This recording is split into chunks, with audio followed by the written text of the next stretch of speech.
Security guards dragged the black woman, CEO, out of the bank in front of a shocked crowd. But what no one expected was that within hours, the bank would lose over $3 billion in deposits. What did she know? What had they just triggered? Stay with this story. It's going to blow your mind. Hit that subscribe button right now, because stories like this don't just get told. They change everything.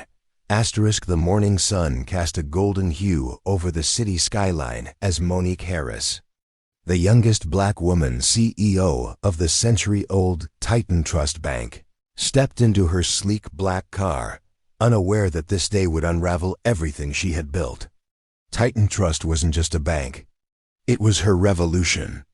It was the symbol that someone like her, from the rough neighborhoods of Detroit, could rise to the pinnacle of finance, shaking an industry that rarely made room for women like her.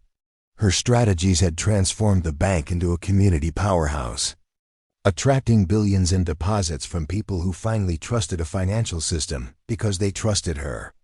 Monique was a fighter, but this morning, as she adjusted the cuff of her tailored navy blazer, she could sense the air had changed. The whispers had been getting louder. Internal plots, strange board meetings she wasn't invited to, clients suddenly moving funds without notice. As her driver pulled up to the bank headquarters, she replayed the strange call she received at midnight, a warning from an anonymous voice, telling her that by noon they would try to take everything. She brushed it off. She was the CEO. How could they possibly remove her? But as she entered the building, heads turned. Faces she had seen every day now looked through her as if she no longer belonged. Before she reached her office, security guards approached her, not with the usual respectful nods, but with firm, rehearsed commands. Monique Harris, you are to vacate the premises immediately. By order of the board, the floor fell out from under her. She tried to protest, demanded to see legal documents, but the guards didn't hesitate. They forcibly grabbed her arms, pulling her through the marble lobby as employees, clients, and the public watched in stunned silence. Cameras flashed. Videos streamed live. The CEO of Titan Trust Bank was being dragged out like a criminal. Within minutes, the story hit the airwaves. Titan Trust had terminated Monique Harris for alleged financial misconduct. But she knew better. It wasn't about misconduct. It was about power. And what they didn't know was that Monique had built something far stronger than they realized, a loyalty chain that stretched across millions of account holders. She sat in her car, catching her breath, as her phone buzzed relentlessly. Texts poured in from her most loyal clients, her community partners, her former employees. Is this true? What do we do now? Should we pull our money? And that was when Monique made a decision that would send shockwaves through the financial world. She didn't tell them to stay. She told them to leave, quietly, systematically, fast. The chain reaction began. One by one, key depositors initiated wire transfers. Community leaders advised their members to withdraw their funds. Within an hour, millions had vanished from Titan Trust's vaults. But it wouldn't stop there. The boardroom was in chaos as the numbers spiraled out of control. The very accounts that had built Titan Trust's meteoric rise were disappearing in real time. The CFO, a man who had once celebrated Monique's every achievement, now sat pale and sweating, realizing the bank's liquidity was evaporating. No one on the board had predicted this. They thought removing Monique would be clean, that the public would accept their carefully crafted lies. But they underestimated the fierce, almost cult-like loyalty she commanded, not out of manipulation, but because she had fought for the marginalized, the overlooked, the working-class families who finally believed they had a financial champion. The bank's social media feeds exploded. Videos of her forced removal trended worldwide. Public outrage grew. Celebrities, politicians, activists, they rallied around Monique, calling the ousting what it was, a corporate coup against a woman who had changed the system too much for their comfort. But as the public raged, the board scrambled. Their remaining clients panicked. Calls jammed the bank's lines. Clients didn't want explanations. They wanted their money. The bank's system strained under the volume of transfer requests. Some employees, those loyal to Monique, worked from inside to process withdrawals faster, quietly aiding the financial exodus. The bank's value plummeted by the hour. Shareholders demanded answers, but the real twist was still coming. Monique wasn't just sitting in her car watching the destruction. She had a plan. She had anticipated this betrayal. Months earlier, she had prepared an alternative, a new digital bank, quietly funded, structurally nimble, built to launch overnight, if necessary. As Titan Trust bled, Monique activated the launch. She sent a single message to her network: there's a safer place. Follow me. And they did, by the tens of thousands. Her digital bank servers lit up with new accounts, new deposits, an instant transfer of financial trust. She had flipped the system on its head. In less than 4 hours, Titan Trust lost over $3 billion. But now, the board faced another nightmare. They had no one left to stop the collapse. The government regulators were circling, but Monique had operated within the law. She hadn't stolen anything. She simply told the truth. And the truth was enough to bring an empire to its knees. The board members had no choice but to call an emergency press conference. They attempted to control the narrative, to paint Monique as a disgruntled former executive who endangered the financial stability of her own bank. But their words fell flat. The public wasn't buying it. People saw what had happened. They saw a powerful black woman, dragged out without due process, accused without evidence, punished for daring to succeed on her terms.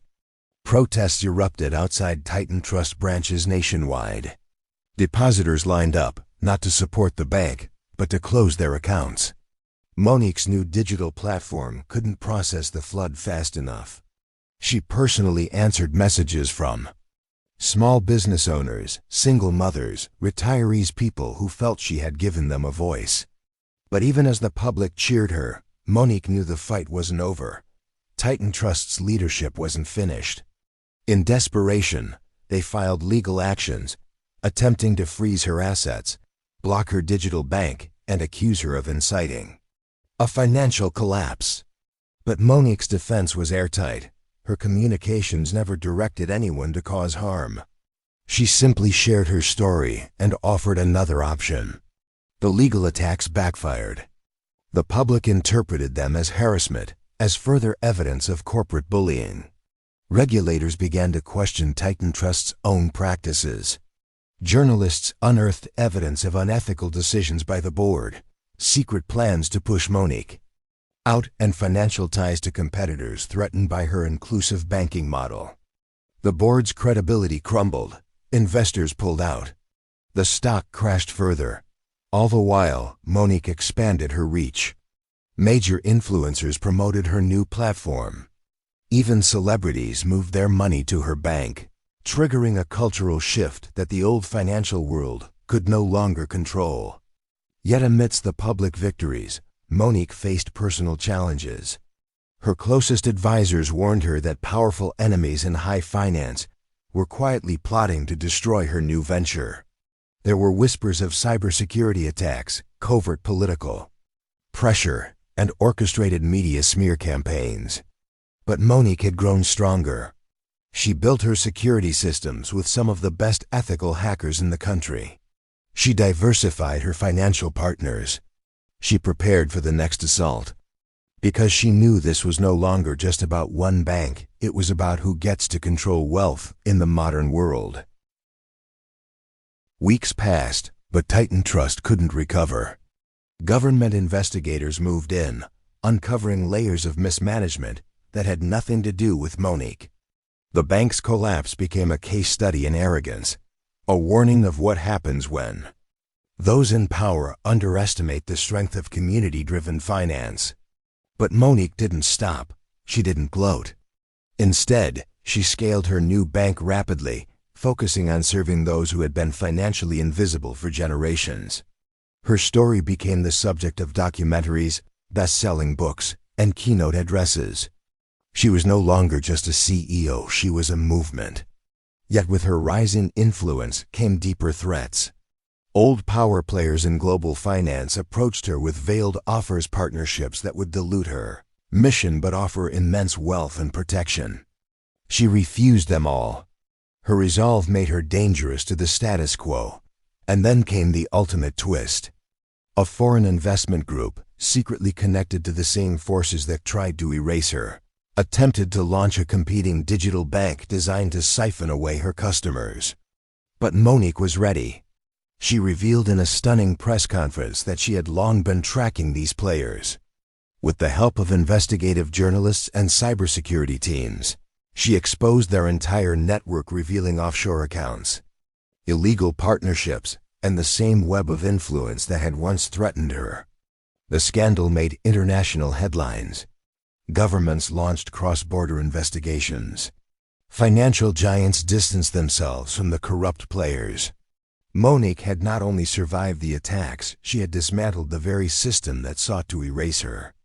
In the end, Titan Trust became a shell of its former self, a cautionary tale of corporate greed and the failure to recognize the power of authentic leadership. Monique's new bank thrived, becoming one of the fastest-growing financial platforms in the country. She didn't just build a bank, she built a legacy. And as she walked into her new headquarters, greeted by a diverse, empowered team, she knew this was never about revenge. It was about rewriting the rules, and she had. Monique Harris became a name that couldn't be erased, a symbol that sometimes when you try to drag someone out, you only end up pushing them higher.